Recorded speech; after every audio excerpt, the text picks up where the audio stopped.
안녕하세요. 서울대병원 건강톡톡 진행을 맡은 가정의학과 교수 김계형입니다. 건강톡톡 친자암 판막질환과 수술치료에 대해 알아보고 있는데요. 두 번째 시간에는 대동맥 판막 협착증을 중심으로 이야기 나눠보겠습니다. 이번 시간에도 우리 병원 흉부외과 김경환 교수님께서 자리해 주시겠습니다. 교수님 안녕하세요. 네, 안녕하세요. 네. 이전 시간에 2010년 대략 29,000명이던 판막질환 환자 수가 2017년 약 45,000명으로 55% 증가했다는 얘기를 좀 드렸는데요. 네.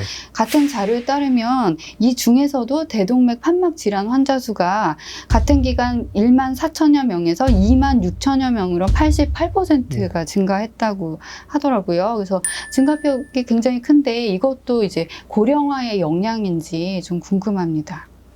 대동맥 판막은 승모 판막에 비해서는 판막이 좁아지는 병, 협착증이 월등하게 많이 생기고요. 네.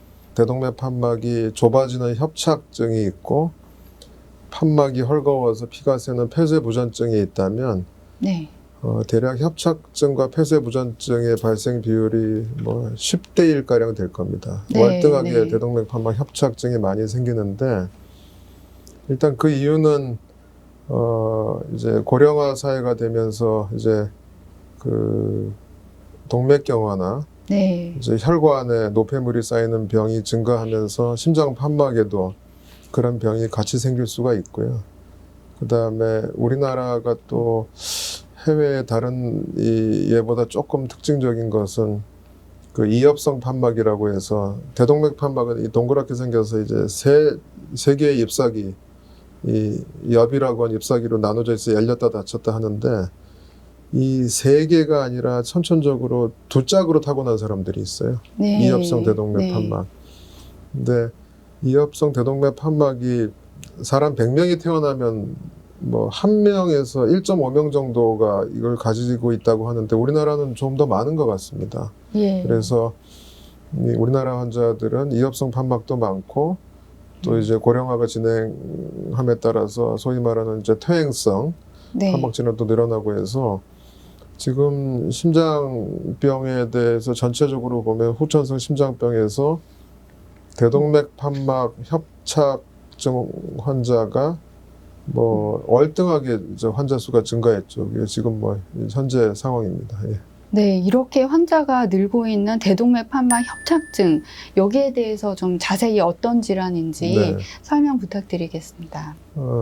이제 왼쪽 심장의 입구에 네. 해당되는 좌심방과 좌심실에 승모 판막이 있다면 승모 판막을 넘어와서 들어온 피가 온몸으로 나가기 위해서는 반드시 심장으로 보면 가장 출구에 해당하는 대동맥 판막을 지나가야 돼요. 그 대동맥 판막이 지나갈 때 대동맥 판막은 승모 판막보다 훨씬 작고 뭐 보통 뭐 코니 사이즈라고 하나요? 뭐 이제 보통 한 2에서 2.5cm 정도의 직경을 가진 그런 동전 크기 정도의 이제 이 출구를 가지고 있는데 그게 점점 병에 의해서 딱딱해지고 판막이 좁아지면 이 혈액이 나가는데 장애가 생기겠죠.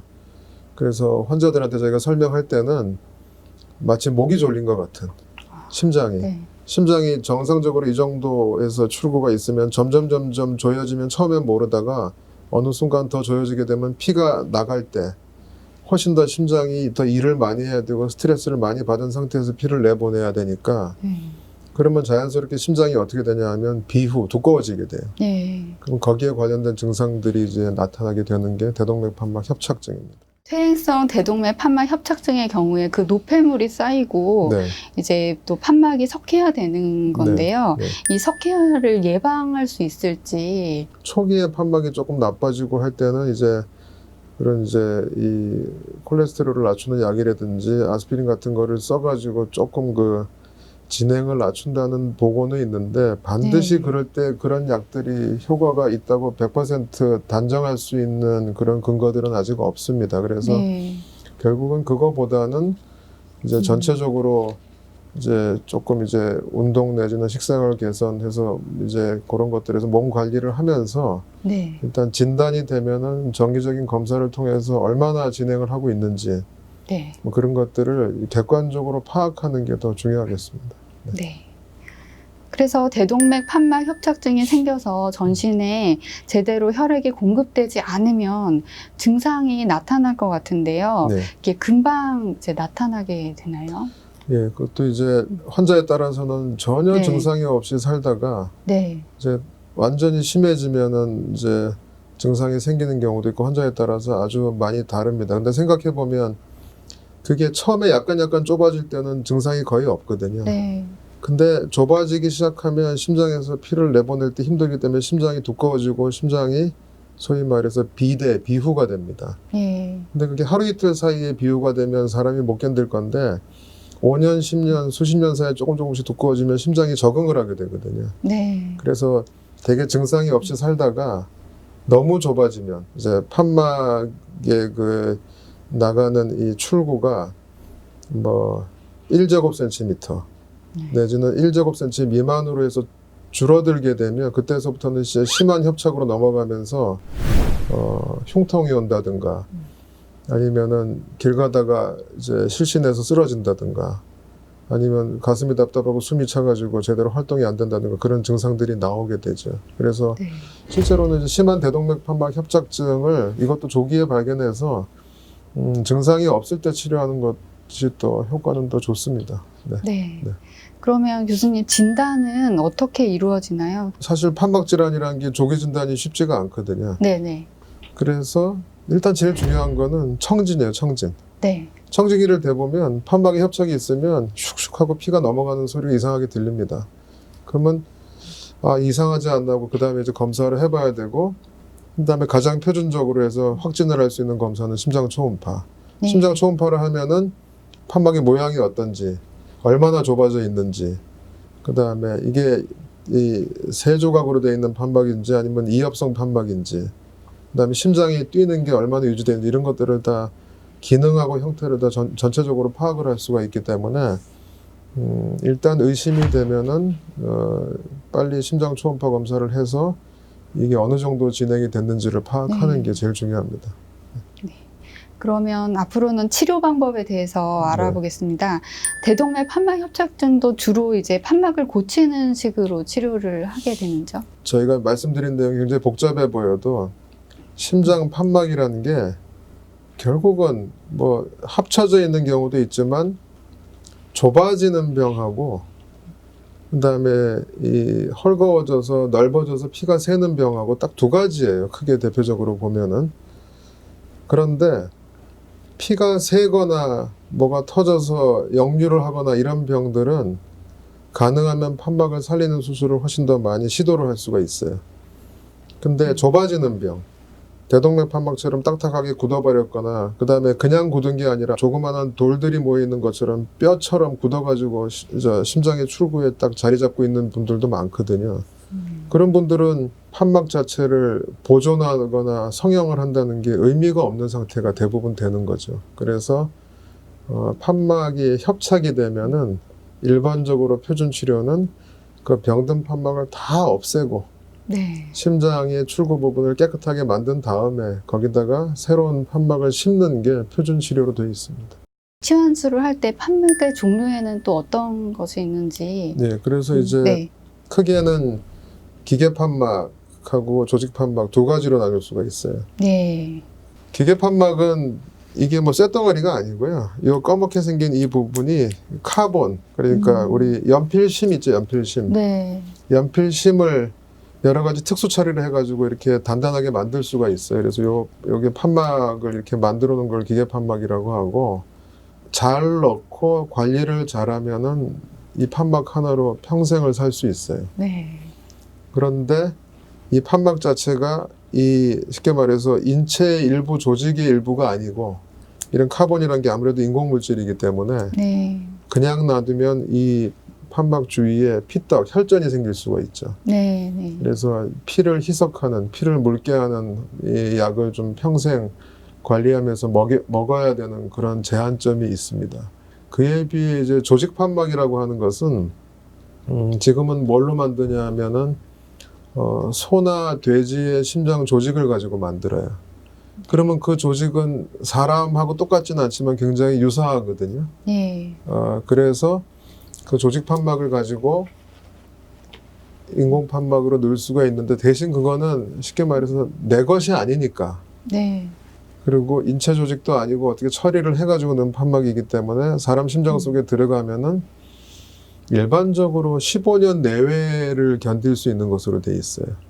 그러니까 대신 뭐 피를 묽게 하는 약이나 이런 그런 관리를 할 필요는 없기 때문에 사실 환자 입장에서는 본인의 상황에 따라서 연령을 고려해서 나는 약을 먹고 잘 관리하면서 판막 하나로 평생을 잘 유지하고 살 수 있다 하시는 분들은 기계 판막을 선택하시는 거고요. 그 다음에 나는 뭐 지금 내가 한참 일할 나이고 뭐 이제 음식이나 다른 약에 의해서 충돌하는 그런 항응고제나 피를 묽게 하는 약을 복용하고 피 검사를 하는 게 굉장히 부담스러우니까 한 15년, 길게는 20년까지 쓸 수 있는 판막을 쓰고 있다가 뭐 나중에 또 의학이 발전하면 새로운 판막을 넣을 수도 있고 또 그때는 수술을 안 하고 다른 방법으로 여러 가지를 할 수도 있는 세상이 될 수도 있으니까 나는 조직 판막을 원한다.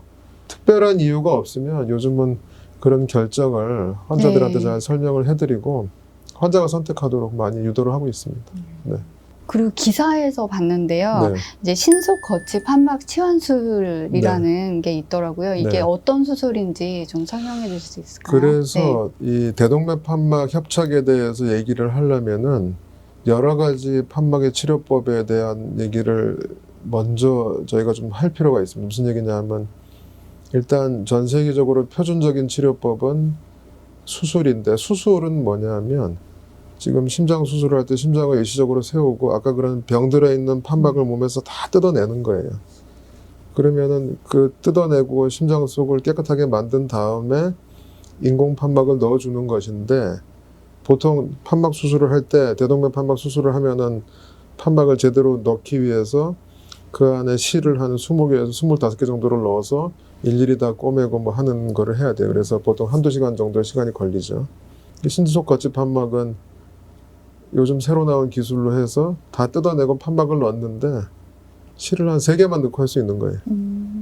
그러면은 못해도 30분, 많이 보면은 1시간 이상 정도까지 시간이 절약되기 때문에 심장이 회복할 수 있는 그런 시간을 훨씬 더 많이 주는 거거든요. 그래서 네. 그런 방법으로 수술을 하고 있고 또 그렇게라도 수술이 힘든 분들은 기본적으로 심장을 세우거나 하는 수술 자체가 환자한테 위험성이 너무 많다고 판단되면은 수술을 안 하고 시술을 해가지고 판막을 넣는 방법도 개발이 지금 돼 있거든요. 그래서 그 여러 가지 일반적인 표준적인 판막 수술, 그 다음에 봉합사를 안 쓰거나 거의 안 쓰는 신속 판막 수술, 그 다음에 판막에 대한 여러 가지 시술 같은 거를 판막의 병이 얼마나 심한지, 환자 상태가 어떤지를 파악을 해서 뭐 적절한 치료법을 찾는 게 중요하고 그럴 때도 이제 저희 이 내과나 저희 흉부외과에서 적절한 설명을 하고 그 치료법을 선택할 수 있도록 좀 그렇게 유도를 하고 있습니다. 네.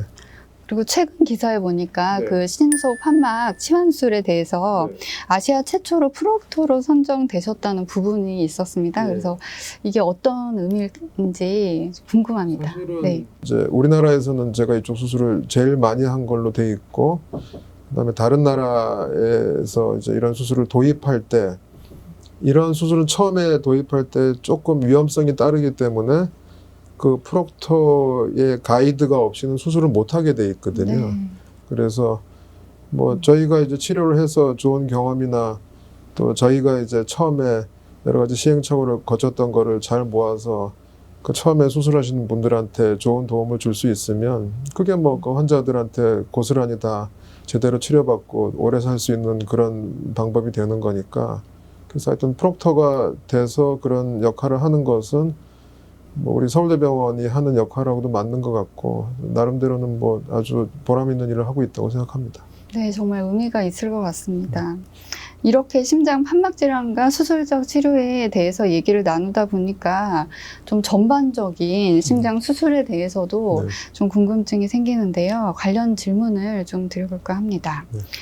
사람이 살아 있으려면 이제 심장이 계속 뛰어야 되는데 네. 심장이 뛰는 상태에서 네. 이렇게 수술을 네. 사실 할 수가 없을 것 같은데 네. 이렇게 수술을 어떻게 도대체 어떤 방법으로 하는지 네. 좀 궁금해하시는 분들이 많으실 것 같아가지고요. 네. 그 심장을 안전하게 세워서 수술을 하려면 심장이 정지되어 있는 동안 무언가의 힘에 의해서 온몸으로 피를 보내는 방법이 있어야 되고, 피를 보내는 것 플러스 산소를 만나게 해서 깨끗한 피로 바꾸는 방법이 있어야 되고, 그 다음에 여러 가지 심장의 보존액이나 여러 가지 용액 같은 걸 심장에 처리를 해가지고 심장이 안전하게 정지되어 있는 그런 환경을 만들어야 되거든요. 그런 세 가지가 완비돼가지고 전 세계적으로 첫 번째 심장 수술을 한 것이 1953년이에요, 미국에서.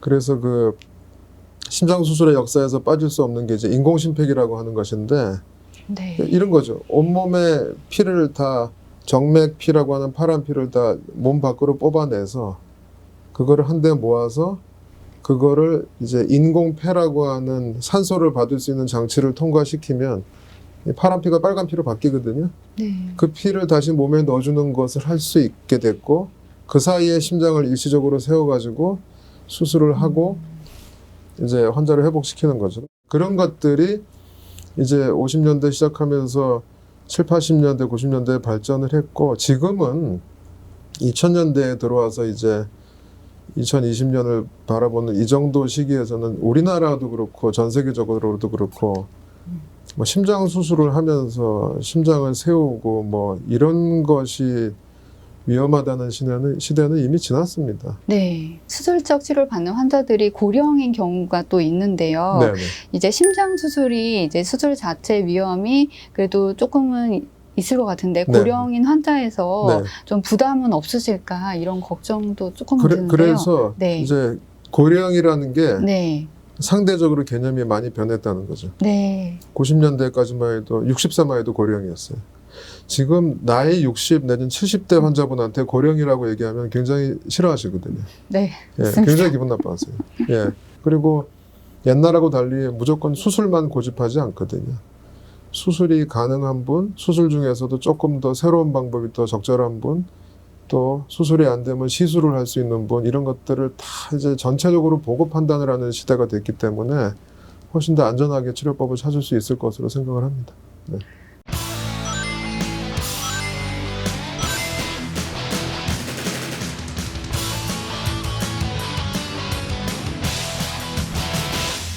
서울대학교 병원 건강톡톡 2시간 동안 심장 판막 질환과 수술 치료를 주제로 이야기 나눴습니다. 고령화와 함께 증가하고 있지만 아직 많이 알려지지 않은 승모 판막 폐쇄 부전증과 대동맥 판막 협착증에 대한 궁금증을 풀 수 있는 시간이었습니다. 지금까지 진행해 김계영, 도움 말씀의 우리병원 흉부외과 김경환 교수님이었습니다. 고맙습니다. 네, 건강하세요. 감사합니다.